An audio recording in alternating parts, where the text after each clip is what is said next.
Shalom jemaat Tuhan dimanapun berada saat ini. Mari kita sama-sama datang ke hadirat Tuhan. Kita hampiri tahta kudus Tuhan. Karena di dalam hadirat Tuhan kita akan mendapatkan ketenangan. Kita akan mendapatkan sukacita damai sejahtera. Karena Tuhan layak dipuji dan ditinggikan. Dia adalah Allah yang Maha Kudus.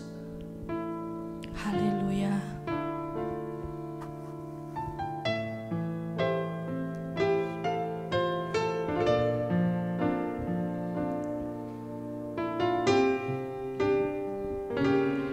Ku datang Tuhan dalam hadirat-Mu,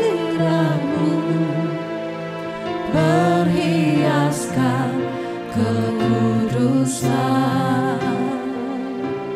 Seluruh surga sujud menyembah-Mu.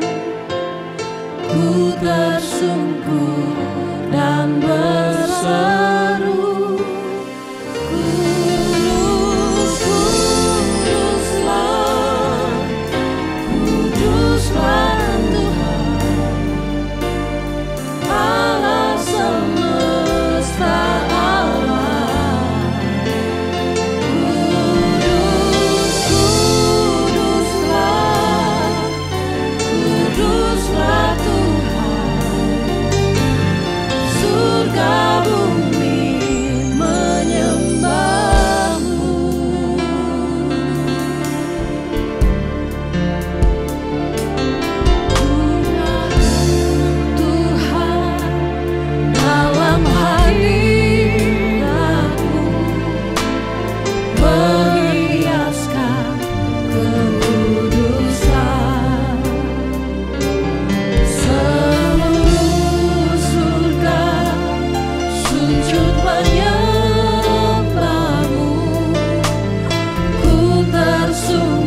Kami datang ke hadirat-Mu Tuhan. Di dalam kekudusan-Mu Tuhan, kami mendapatkan sukacita, damai sejahtera, penghiburan, kekuatan, dan kami memuji menyembah Engkau Tuhan, karena Engkau adalah Allah yang layak untuk kami puji dan sembah. Engkau Allah kami yang kudus. Semua surga memuji Engkau Tuhan. Seluruh semesta ini memuji Tuhan. Kota Batu memuji Engkau Tuhan. Bahkan seluruh dunia ini memuji nama-Mu yang kudus. Menjadi kerinduan kami Tuhan.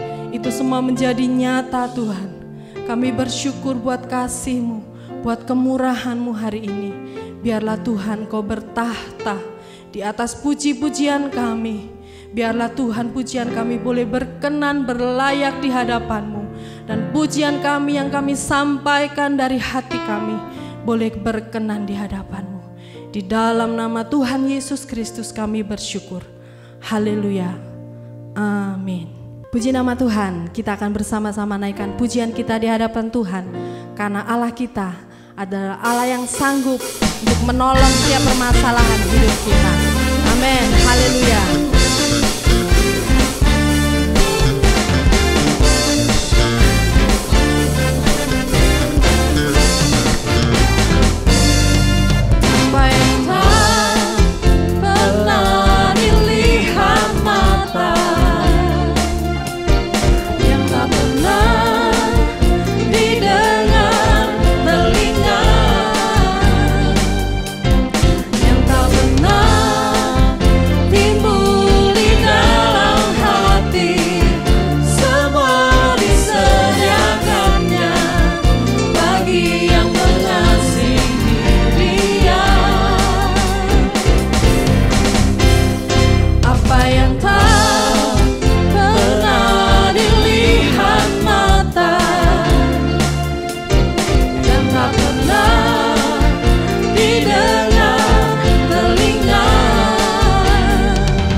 Sukacita surga yang akan memberikan kekuatan bagi jiwa kita. Haleluya.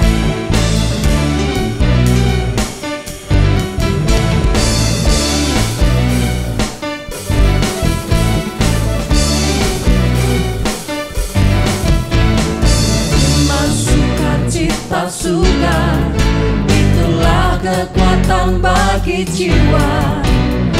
Dapat rasakan kasih-Nya di tengah badai yang bergelora. Terima sukacita surga, itulah kekuatan bagi jiwa. Dapat saksikan kuasa-Nya, taklukkan badai yang bergelora. Haleluya, Kau ada dalam hatiku, bahkan batas semangatku, takkan hilang kekuatanku. Haleluya, Kau mau bersorak bagimu, sukacita surga nyata penuhiku.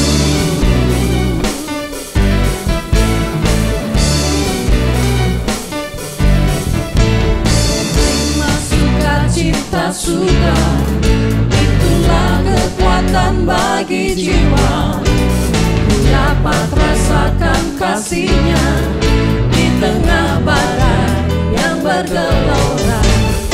Terima sukacita surga, itulah kekuatan bagi jiwa.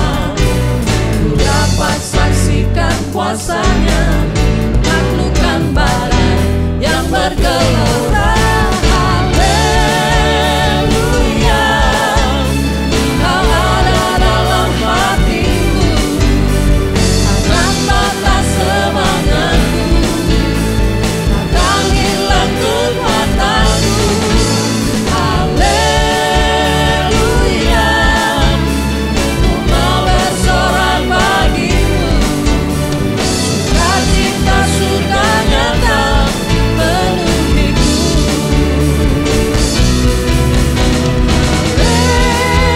Haleluya, Kau ada dalam hatiku, takkan batas semangatku, takkan hilang kekuatanku.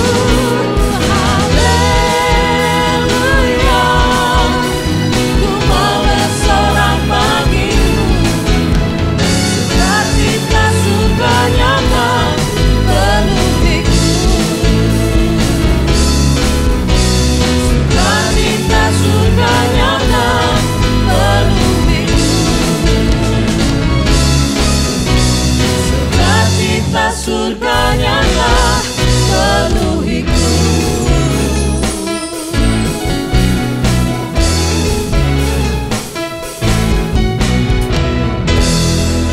Puji nama Tuhan.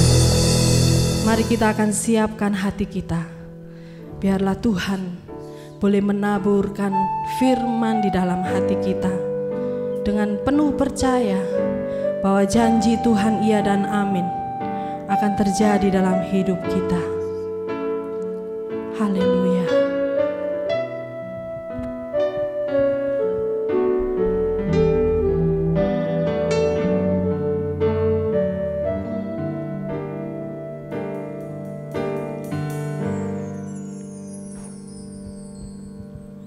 Sungguh besar setiamu, Kau nyatakan bagiku.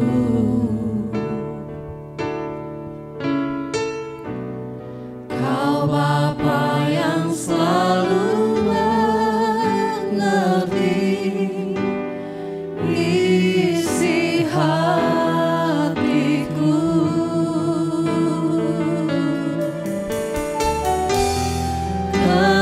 Kemuliaan-Mu Kau janjikan, aku tetap percaya. Percaya janji-Mu ajaib,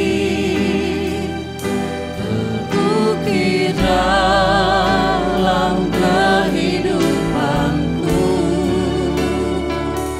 Ku berserah di dalam kekuatan-Mu, ku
percaya sepenuhnya kepadamu Tuhan Yesus.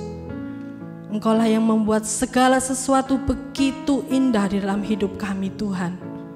Dan kami menaruh harapan kami kepada janji firman-Mu itu akan menjadi dalam kehidupan kami, menjadi nyata di dalam hidup kami, dalam setiap keseharian kami. Mari Tuhan Engkau berfirman di dalam hati kami. Kami menyediakan hati kami. Biarlah hati kami menjadi tanah yang baik untuk Engkau menanamkan firman-Mu itu di dalam hati kami, yang akan bertumbuh, akan berbuah, dan janji-Mu itu Tuhan nyata di dalam hidup kami. Kami siap menerima firman Tuhan. Urapi hamba-Mu Tuhan dengan kuasa-Mu yang maha kudus. Kiranya Allah Roh Kudus akan memberikan urapan sepenuhnya, sehingga setiap kata yang disampaikan berasal daripada-Mu. Di dalam nama Tuhan Yesus Kristus kami sambut firman Tuhan. Haleluya. Amin. Shalom. Pertama-tama saya mau mengucapkan selamat Paskah kepada kita semua. Dan biarlah Paskah ini betul-betul akan mendasari dan mewarnai pengiringan kita kepada Tuhan kita Yesus, yang adalah Tuhan dan Juru Selamat kita satu-satunya. Amin. Berbicara mengenai Paskah, tidak bisa tidak kita harus berbicara mengenai dua hal, yaitu berbicara mengenai kematian dan kebangkitan Tuhan kita. Bicara kematian dan kebangkitan adalah satu paket yang tidak pernah bisa dipisahkan. Ada kematian tanpa kebangkitan tidak ada gunanya. Setiap ada kebangkitan selalu akan didahului dengan kematian. Nah, kalau kita bicara mengenai kematian Tuhan, apa artinya di dalam kehidupan kita? Saya percaya di dalam Jumat Agung kemarin mungkin saudara semua sudah mendengar penjelasan mengenai apa maksud Tuhan mati buat kita, yaitu untuk menyelamatkan kita. Tetapi saya mau berbicara mengenai hal yang lain. Kalau sama-sama kita membuka di dalam Roma pasal yang ke-8 ayat yang ke-32 mengatakan demikian. Ia yang tidak menyayangkan anaknya sendiri, tetapi yang menyerahkannya bagi kita semua, bagaimanakah mungkin ia tidak mengaruniakan segala sesuatu kepada kita bersama-sama dengan Dia? Kalau Tuhan saja hidup sudah Dia serahkan. Firman Tuhan mengatakan, bagaimana mungkin Dia tidak mengaruniakan segala sesuatu kepada kita? Orang tua di dunia saja akan memberikan semua yang dia miliki untuk anak yang dikasihinya. Terlebih Bapa kita yang di surga, Dia menunjukkan kasih-Nya yang luar biasa, dan di sini akan membuat kita menjadi orang-orang yang berbahagia. Kita tahu katanya jatuh cinta berjuta rasanya, ya. Itu kalau manusia cuma bisa kasih kita berjuta rasa. Tetapi kasih yang Allah berikan di dalam kehidupan kita itu lebih dari berjuta rasanya. Amin. Saya senangnya luar biasa. Setiap kali saya mengenang Pak Gatut tuh begitu cinta sama saya, begitu sayang sama saya, begitu mengasihi saya. Aduh, rasanya saya berbunga-bunga tiap kali mengenang begitu ya. Cuma manusia. Apakah Pak Gatut tidak pernah mengecewakan saya? Pernah. Beberapa kali mengecewakan saya maunya aku di begini, begitu. Kadang dia janji begini tapi kemudian yang enggak ditepati. Janji yuk kita gini, tahu-tahu enggak jadi. Duh, ada kecewa. Tapi Tuhan tidak pernah mengecewakan kita. Kalau Dia tidak memberikan apa yang kita mau, karena sesungguhnya Tuhan sedang menyediakan yang jauh lebih baik dari apa yang kita minta. Amin. Dan pada akhirnya saya menemukan memang Tuhan itu begitu mengasihi kita, sehingga kalau manusia bisa berjuta-juta, rasanya, kalau manusia bisa berbunga-bunga rasanya, maka kepada Tuhan itu lebih dari apa yang bisa kita rasakan, apa yang manusia bisa berikan kepada kita.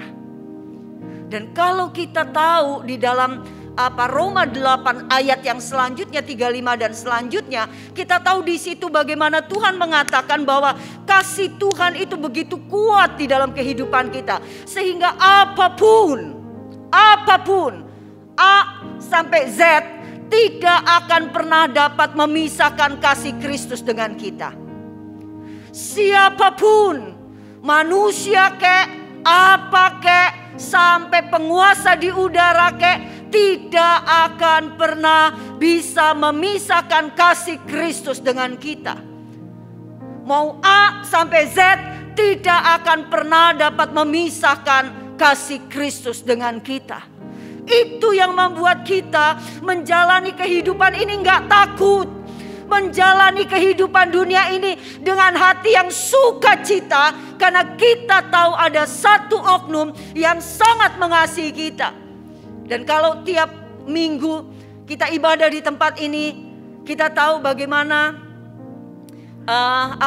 ibu kemudian memberikan doa berkat. Dan di dalam doa berkat itu saya sampai hafal mengatakan bahwa Tuhan, sesungguhnya Engkau mengasihi aku, domba-dombamu, dan tak seorang pun yang akan merampas domba-domba peliharaanmu. Gak bisa. Karena itulah yang firman Tuhan mengatakan. Ini membuat kita gak takut. Ini membuat kita happy menjalani kehidupan ini. Karena ada satu oknum yang sangat mengasihi kehidupan kita. Amin. Bukan cuma itu, kalau kita tahu, bicara soal kebangkitan, ya, itu sesuatu yang paling akhir. Maut itu sesuatu yang udah gak ada lagi setelah maut. Dan itu juga dikalahkan oleh Tuhan kita. Ayo sama-sama kita membaca di dalam 1 Korintus 15 ayat 26. Musuh yang terakhir yang dibinasakan ialah maut, sebab segala sesuatu telah ditaklukkannya di bawah kakinya. Yang paling ujung yaitu maut. Setelah maut sudah gak ada action apa-apa, karena kalau sudah mati mau apa lagi. Tetapi maut pun dikalahkan dan ditaklukkan di bawah kakinya. Dan Matius 28 ayat 18 mengatakan demikian, kepadaku telah diberikan segala kuasa di surga dan di bumi. Yesus yang maha kasih itu, Tuhan yang maha kasih itu adalah yang juga Tuhan yang penuh dengan kuasa, di mana tidak ada apapun di dunia ini A sampai Z, tidak ada yang bisa mengalahkan dia. Karena seluruh kuasa takluk di bawah kaki Tuhan. Bayangin, kalau kita ada di dalam genggaman tangan Tuhan. Yang pertama, dia adalah yang maha kasih. Dan yang kedua, dia adalah yang maha kuasa. Di mana bagi Allah tidak ada yang mustahil. Kita mau apa? Mau cemas? Mau takut? Mau bimbang? Mau galau? Tidak ada alasan. Karena yang backup kehidupan kita, dan backup kehidupan kita ini bukan sewaktu-waktu. Bukan pada waktu kalau kita lapor. No. 24 hours a day. 7 hari seminggu. Tuhan adalah penjaga Israel yang tidak pernah tertidur dan tidak pernah terlelap. Amin. Nah, Paskah kali ini seharusnya itu betul-betul nyantol di kepala kita. Karena apa? Karena Allah yang kita sembah saat ini, Allah yang saat ini adalah alasan utama kenapa kita semua ada di tempat ini. Kita beribadah di tempat ini.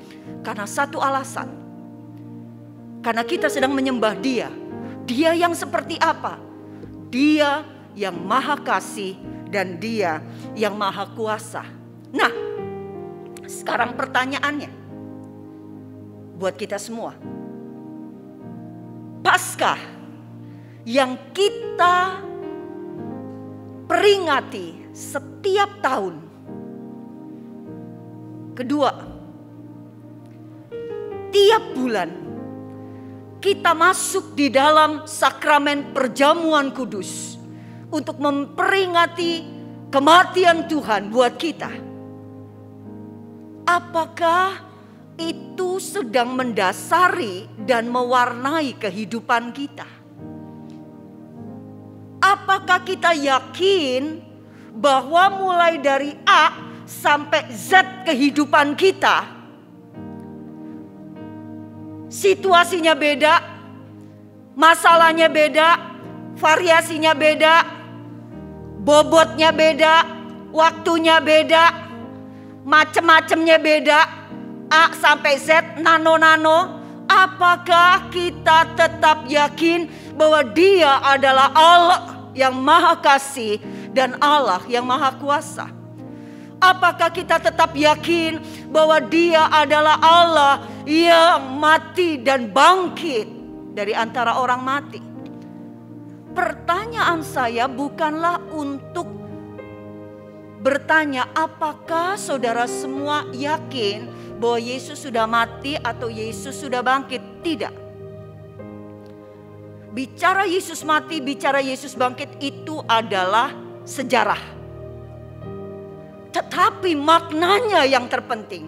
Apakah kita percaya kematiannya itu bermakna di dalam kehidupan kita? Kebangkitannya itu bermakna di dalam kehidupan kita. Apakah mahakarya Allah ini itu betul-betul mempengaruhi dan mengubah kehidupan perjalanan kita, mengubah pengiringan kita kepada Tuhan? Berapa banyak orang yang pada waktu menghadapi A, I, U, oke, yakin, oh tenang, Tuhan maha kasih, Tuhan maha kuasa. Tapi bagaimana pada waktu kita menghadapi yang lain? P, Q, R, S, T, U. Bagaimana? Apakah bimbang lagi? Bengong lagi? Galau lagi? Mecucu meneh? Ngeresulo meneh? Jepaprut meneh? Apakah kita seperti itu? Saya mau mengatakan orang yang betul-betul yakin akan Yesus yang sudah mati dan bangkit dari antara orang mati. Orang yang betul-betul paham akan berita Paskah adalah orang yang punya kesanggupan untuk terus menyatakan iman percayanya. Sekalipun mereka berada di tengah-tengah badai. Ada pernyataan iman yang terus menerus.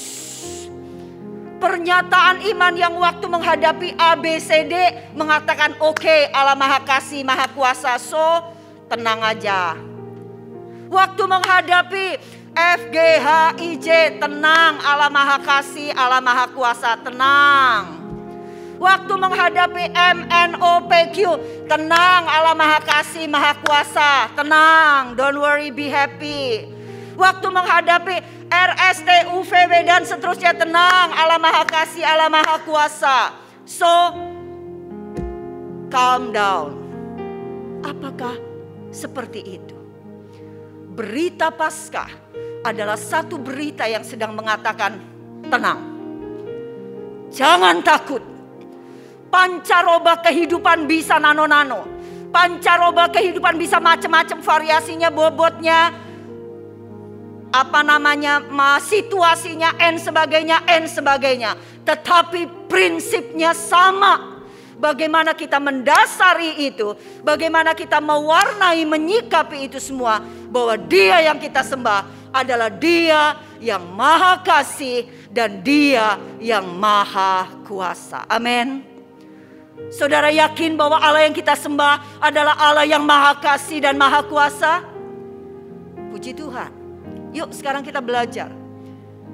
Ada satu tokoh yang ada di dalam Alkitab yang saya mau ambil, yaitu Petrus. Petrus itu adalah satu tokoh yang ditulis di dalam Alkitab dengan banyak sekali kesalahan, banyak sekali kegagalan. Kita belajar untuk menjadi orang yang lebih pintar, bukan saja dari keberhasilan demi keberhasilan, tapi kita juga perlu belajar dari kegagalan demi kegagalan demi kegagalan, supaya kita tidak masuk ke lubang yang sama, kepada kegagalan yang sama yang pernah didahului oleh orang-orang sebelum kita. Nah, kita mau belajar dari kegagalan demi kegagalan yang Petrus pernah menghadapi. Pertama kali Petrus ketemu dengan Tuhan, itu pada waktu Petrus mencari ikan, Lukas 5 ya. Waktu Petrus cari ikan semalam-malaman dan Petrus gak dapat ikan sama sekali. Dan dia sementara sedang ada di pinggir pantai dan dia sedang membersihkan jala-jalanya.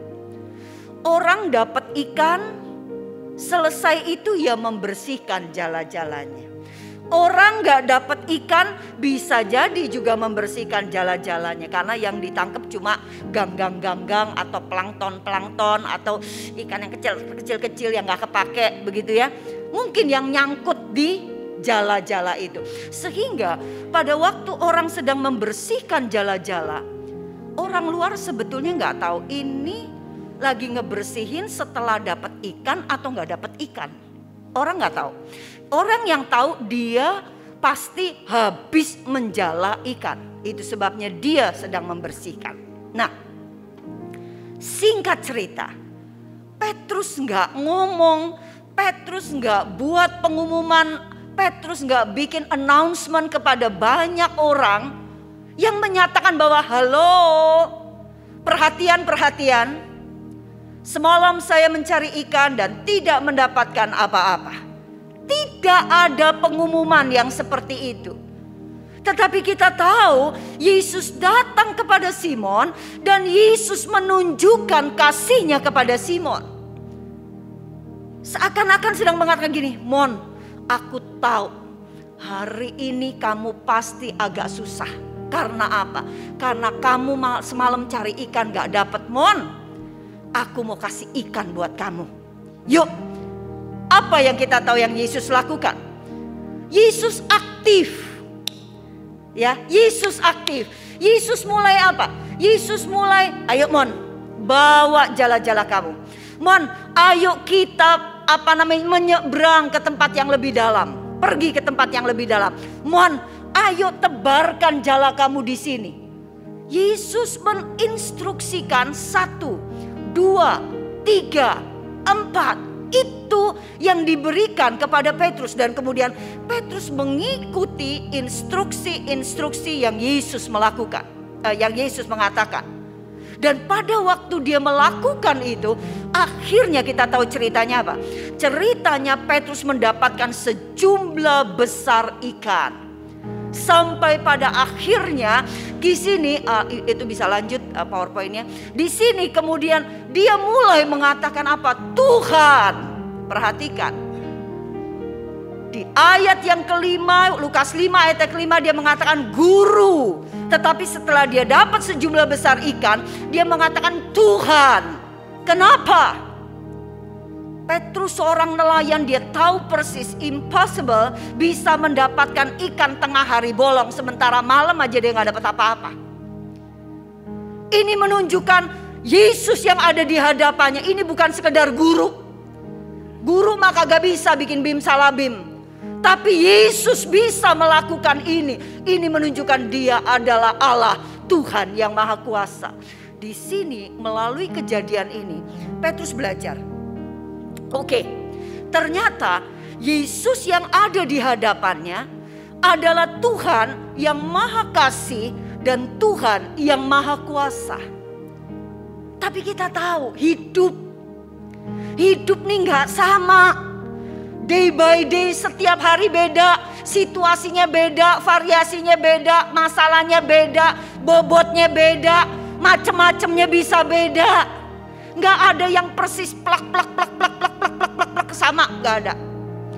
Besoknya kita tahu Petrus sementara sedang ada di dalam kapal bersama dengan murid-murid. Sekarang singkat cerita dia sudah jadi murid. Nah, setelah itu kita tahu-tahu ada angin ribut lagi. Ada angin ribut yang begitu besar, kapal mereka mulai hilang kendali karena angin itu, dan kemudian air itu mulai masuk ke dalam kapal mereka.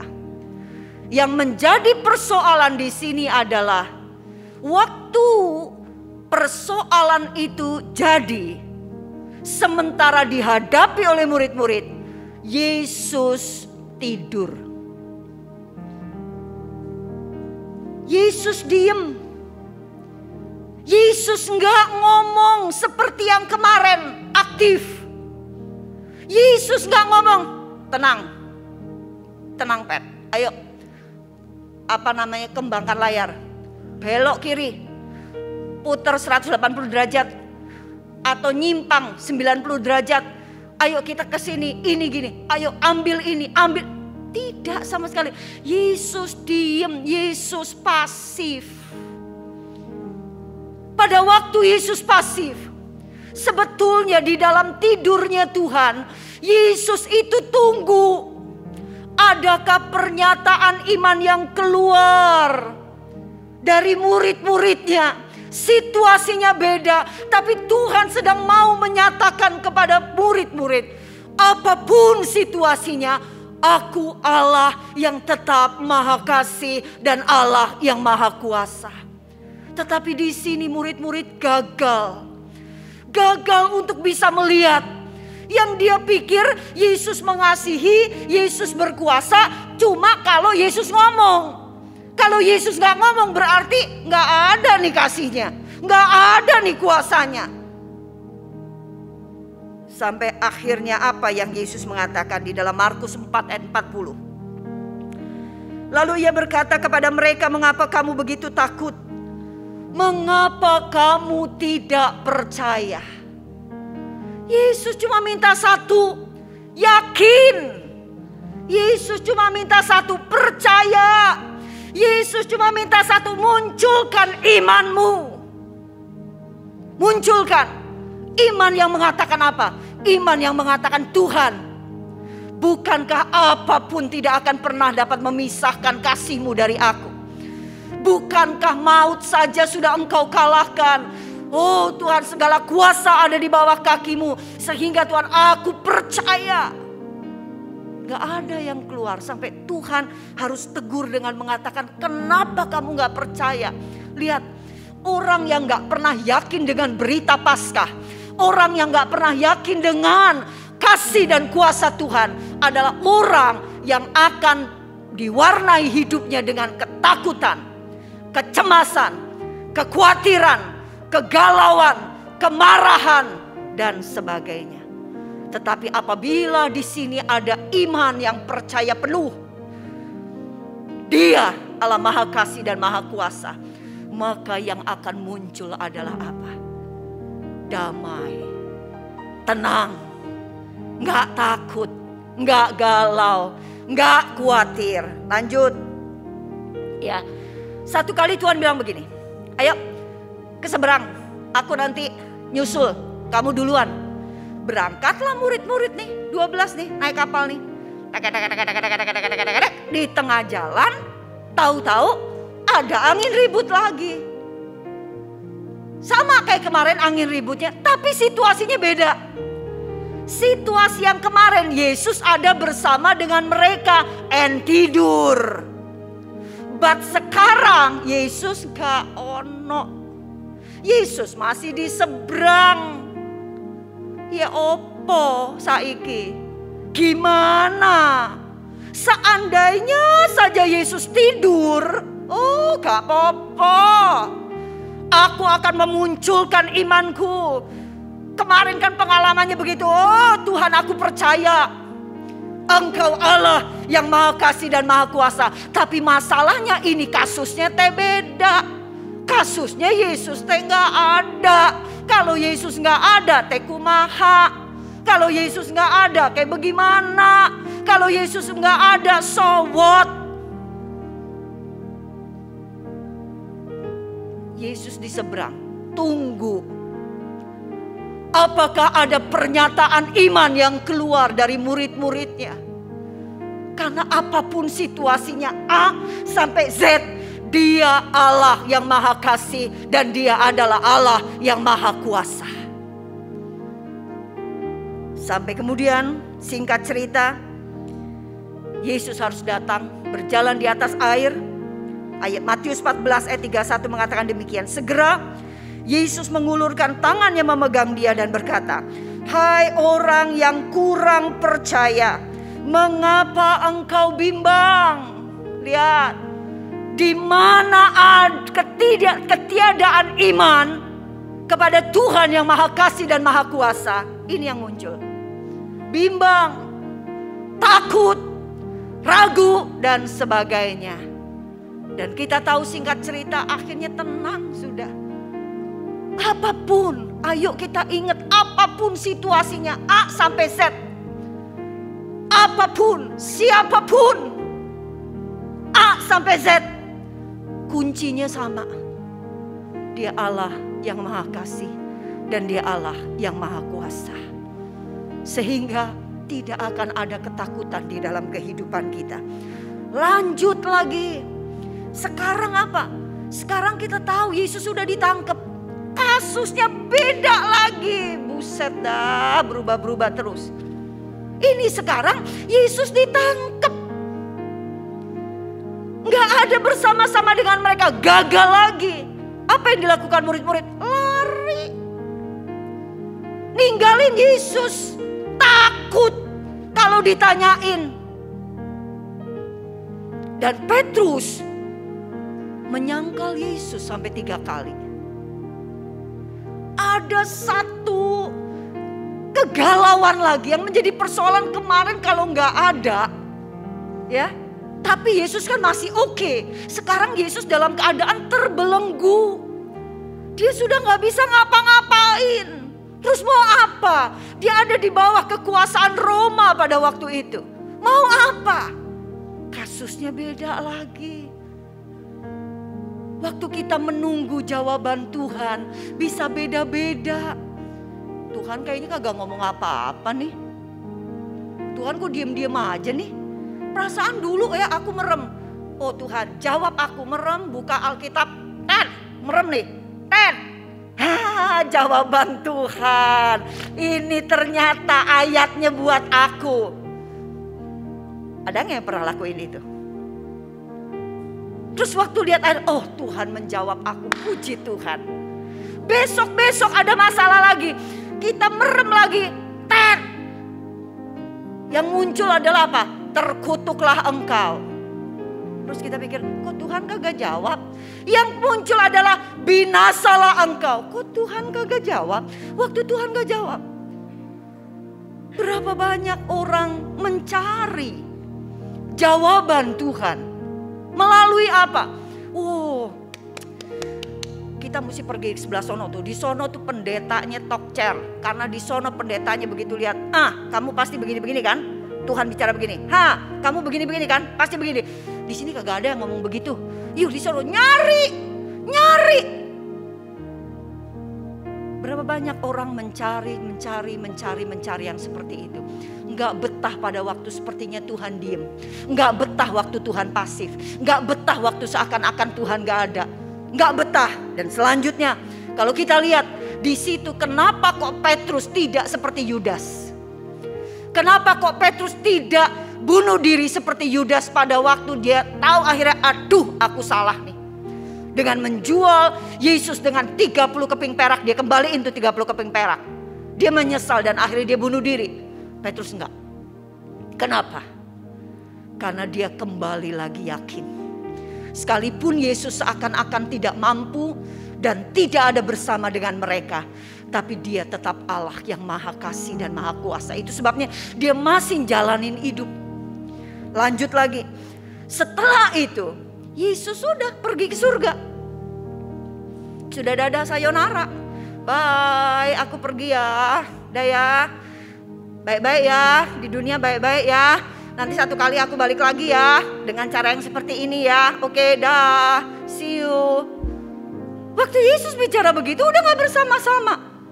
Sekarang mau bagaimana? Tapi kita lihat perjalanan kehidupan Petrus.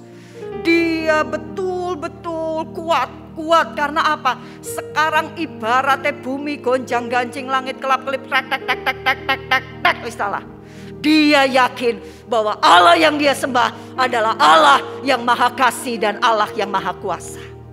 Memang ada satu kali di penghujung, waktu dia sampai di Roma, di situ dia rasanya lelah. Kemudian dia seperti mau balik. Dia sudah gak mau pelayanan lagi, dia mau balik.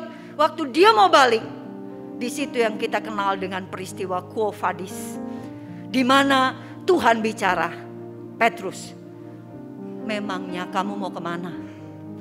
Habis ini kamu mau kemana? Kamu mau pergi kemana, Pet? Waktu dia tahu Tuhan bicara seperti itu, dia balik lagi dan dia mengakhiri pelayanannya sampai mati. Bahkan kalau kita tahu, dia matinya bukan saja sekedar disalib seperti Yesus, tapi terbalik, kepala di bawah. Itu menunjukkan apa? Sampai pada akhir hidupnya, peristiwanya beda-beda, persoalan yang dihadapinya beda-beda. Makin hari bobotnya makin gede, makin gede, makin gede, makin gede, makin gede, makin gede. Tetapi dia tetap yakin dari A sampai Z. Tetap yakin bahwa Allah yang dia sembah adalah Allah yang maha kasih dan Allah yang maha kuasa.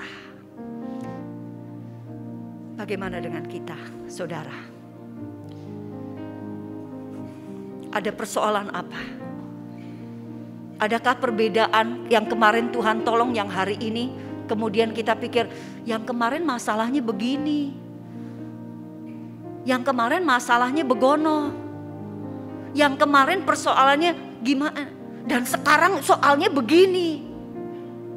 Apakah kita menjadi bimbang lagi? Apakah kita menjadi tidak percaya? Apakah kita menjadi takut? Apakah kita menjadi galau? Apakah karena pandemi ini kita menjadi pelit? Apakah karena pandemi ini kita menjadi orang yang tidak lagi menginjil? Apakah karena pandemi ini kita pada akhirnya jadi orang yang suka marah-marah? Persoalannya bisa beda. Tapi percayalah, Dia yang kita sembah adalah Dia yang maha kasih dan maha kuasa. Kalau hari ini Tuhan belum menyatakan jalan keluarnya, bukan karena Tuhan tidak mengasihi kita, bukan karena Tuhan tidak berkuasa. Yang menjadi persoalan kalau sampai hari ini Tuhan belum memberikan jalan keluar buat kita, yang menjadi persoalan karena Tuhan masih tunggu. Adakah iman ini keluar dari kehidupan kita? Iman yang sedang mengatakan, Tuhan, apapun boleh terjadi, tapi aku percaya aku tetap ada di dalam genggaman tangan kananmu yang penuh dengan kasih dan penuh dengan kuasa. Apapun Tuhan, siapapun, A sampai Z, boleh ngelakuin macam-macam. Boleh situasinya beda-beda, tapi aku tetap yakin Engkau adalah Allah yang maha kasih dan Allah yang maha kuasa. Keyakinan kita kepada Yesus itu, kalau betul-betul yakin bahwa Yesus sudah mati dan bangkit dari antara orang mati, itu pasti akan mampu mengubah kehidupan kita. Waktu kita menghadapi persoalan, kita tidak lagi melihat itu sebagai batu sandungan. Tidak, ada persoalan, pasti kita pengkhotbah mengatakan selama kita di dalam dunia, pasti kita mengalami persoalan. Tetapi kita waktu memakai kacamata Paskah, waktu kita memakai kacamata iman, yang yakin Dia Allah yang maha kasih dan maha kuasa, kita tidak lagi melihat persoalan sebagai batu sandungan, tetapi justru kita melihat persoalan itu sebagai batu pijakan buat kita untuk kita meloncat. Karena apa? Aku tahu di sini sekali lagi Tuhan mau menyatakan kasih dan kuasanya di dalam kehidupanku. Waktu kita melihat persoalan, kita tidak lagi melihat itu sebagai pintu penghalang. Waktu itu terjadi kita gak mandek. Aduh, stop nih. Aduh, gak bisa jalan nih. Waduh, ada masalah. Bukannya aku gak mau jalan loh. Masalahnya itu ada pintu penghalang. No. Ada persoalan terjadi, itu sudah lewat tangan kasih karunia Tuhan. Dan waktu itu terjadi, itu bukan menjadi pintu penghalang, tetapi justru itu menjadi pintu pembuka sekali lagi untuk kita melihat kasih dan kuasa Allah dinyatakan di dalam kehidupan kita. Justru itu menjadi pintu-pintu kesuksesan. Justru batu pijakan. Justru pintu-pintu penghalang yang bagi orang adalah seperti itu.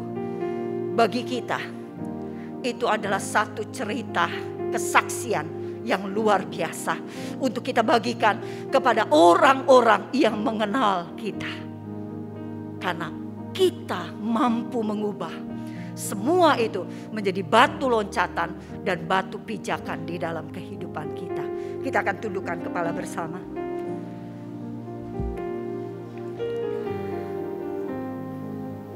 Bapa kami yang ada di dalam surga,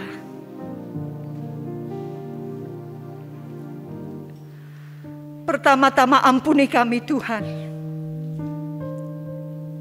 Ampuni kami.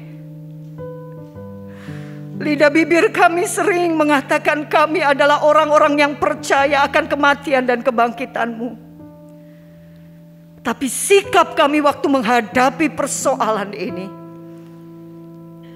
kadangkala kami mulai takut. Kadangkala kami terperangkap di dalam kebimbangan, kegalauan, kekhawatiran. Karena sekali lagi, sesungguhnya kami tidak percaya akan kasih-Mu yang luar biasa dan akan kuasa-Mu yang dahsyat. Tapi pagi hari ini Tuhan, kami mau datang kepadamu. Berita Paskah ini menjadi satu berita yang akan mengubahkan cara pikir kami. Berita Paskah ini akan mengubahkan cara hidup kami. Berita Paskah ini akan mendasari dan mewarnai kehidupan kami. Bahwa yang menyertai kami adalah Allah yang Maha Kasih dan Allah yang Maha Kuasa. Apapun, siapapun boleh menghadang kehidupan kami. Tapi kami tetap yakin Engkau Allah yang telah mati dan bangkit untuk kami. Untuk kami, untuk kami, untuk kami, untuk kami Tuhan.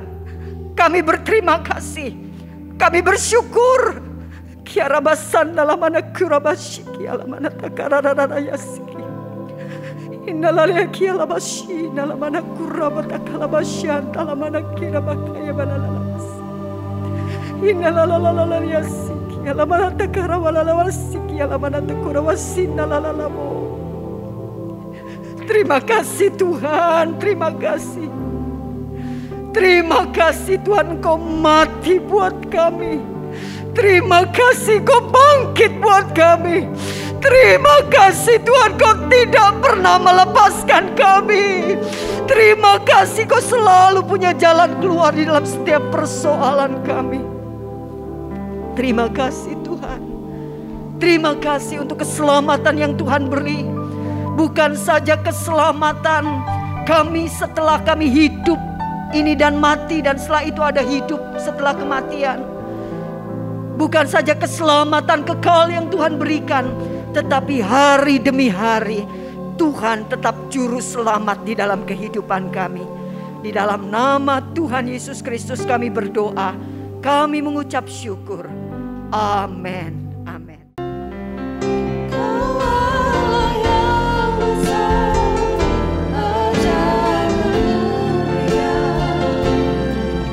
Yesus yang selalu membuatku terpesona.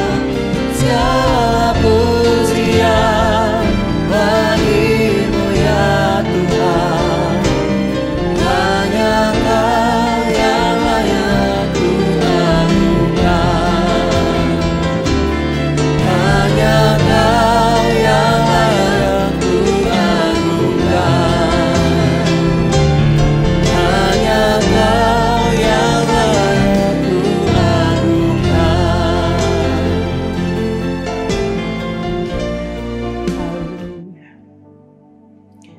Tuhan, hadirat-Mu tetap menyertai mereka untuk memberkati setiap rumah tangga mereka, seluruh anggota keluarga mereka.